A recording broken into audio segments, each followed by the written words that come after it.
Hey everyone, we're here at C2C Country Festival. It's the Songwriters evening tonight. I'm joined by Mr. Ross Copperman. How are you doing, Ross? Good, how are you guys? I'm good, thank you. It's good to see you. You too. Welcome to the UK, Thank to you. C2C. So you must have been looking forward to this trip for a long time. Yeah, Coming back here. I lived here. Yeah, I lived here for 2 Yeah. years, and so it's the first time I'm back, man. I've been so looking forward to it. You're right. Yeah. And the CMA have been so supportive over the years of Yeah. bringing the Nashville songwriters Yeah. as well as the artists over. And Yeah. how did this come about for you? Have you been involved in CMA events for a long time? I have. I've been doing. Yeah, I did a Chicago CMA round, and the CMA's been so good to me. They're so good to songwriters. I've just always want to support CMAs. And what a lot of people probably won't know about you is Yeah. when you were actually in the UK, you weren't doing any country stuff at all, were you? It was like so far removed I from know, the it's country really world. funny. So what inspired that change and the move to Yeah. Nashville and all that? You know, I always felt like the songs I wrote were always super country, kind of the way I wrote songs, and when I moved back to America, I was more interested in producing records and writing at that time, and that's what I've been doing the last 10 years. Yeah. But that artist feeling never goes away. You know, it's kind of just reliving it through other artists and Yeah. the records I get to make.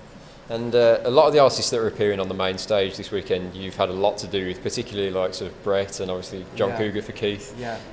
And taking John Cougar as an example, just give us an insight into how those kind of ideas come about and what it was like Yeah. to create that. You know, that was a song we just kind of, me, Josh Osborne, Shane Mack, and I just kind of started saying things of the American pastimes and things that we loved about our culture.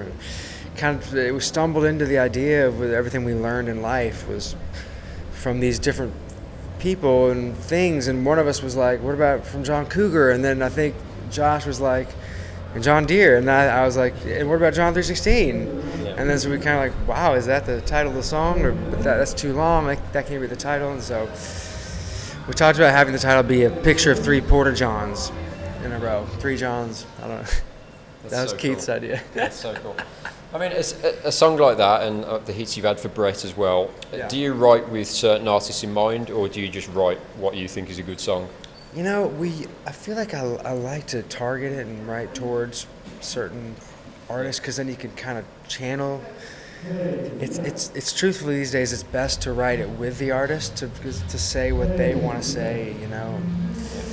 And I was going to say, over the years that you've been doing the Nashville writing, have you noticed a change at all in the industry in terms of the kind of songs that are going to be successful now? Is there any kind of, do you change the way you go about things to how you were a few years back? It changes so fast and all the time. I mean, it's like and it's especially changed fast the last couple years. Pop music has definitely filtered its way in a lot more. It's kind of functioning as if it were LA. Nashville is now. Yeah. So is there an expectancy on you now to write for that kind of genre, or do you just carry on doing what you're doing and if it fits, it fits? You know, you always have to adapt and mold and bend to how it is. You kind of become a musical mercenary. Yeah. And yeah. And the songwriters that end up fading out over time just kind of still did what they do. And so I just always try and be on the front of whatever's happening, trying to stay fresh and inspired. I was going to ask you as well, looking back over the years, is there one moment or a particular writing session that stands out to you as a special moment? Man, one of my favorite writing sessions was with one of your very own, Ed Sheeran. Yes. He came to Nashville a while back, and we wrote 13 songs together, and he's just so immensely talented.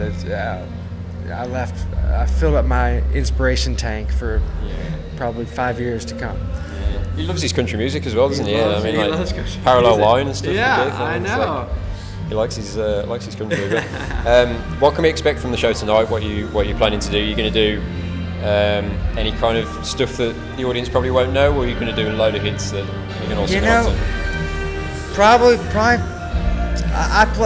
Man, it's a great question. I always kind of wing it, just see like what the song before was and what I'm feeling. If I'm feeling like I don't know. I kind of just flow through it, man. Sometimes I play Female, which wasn't that big of a hit song, but I'm just feeling That's like... a great song, though. Thanks, Whether it was a man. hit or not, that was a great song. Thanks, man. Was it here more of a hit maybe than it was in the...